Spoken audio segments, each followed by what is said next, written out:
Well, I've come out with a new book on the JFK assassination. It's called the Oswald Code, and it's based on Lee Harvey Oswald's address book and the names and locations encoded therein.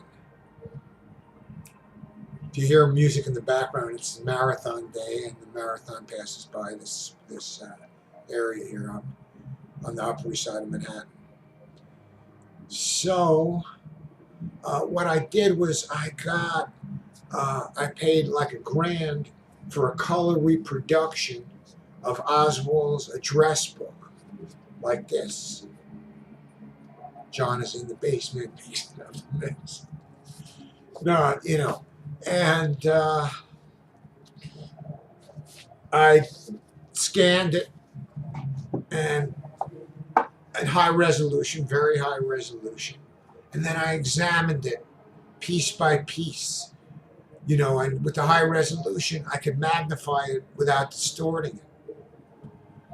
I used high resolution on the Kindle version of the Oswald Code, so it's in color. The other one is black and white, the book versions. It's up to you. The pictures display better in the book version than in the Kindle version.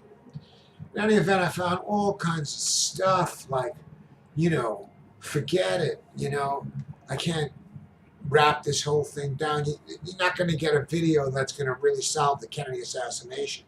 You got to, read about it and study the documentation. Well, let me give you an example of what I found. Okay? Let's see here. As you can see, this says editorial director. But if you look at it in a different light, it says Ed de Torres, director.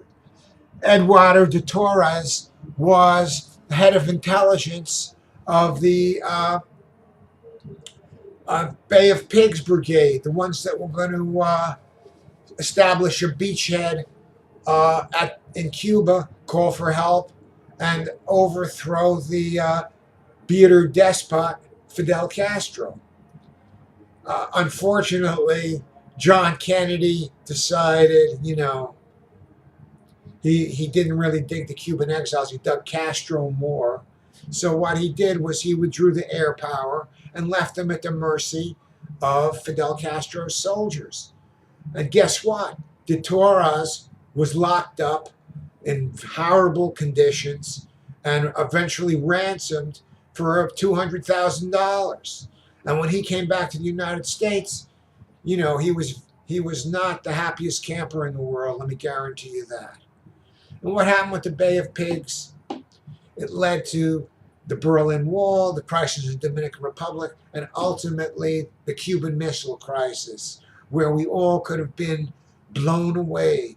At the height of the Cold War, thermonuclear exchange could very well have wiped human life off the planet Earth. So, that's about it. The dog is here. Wants its lunch. Let me get the dog.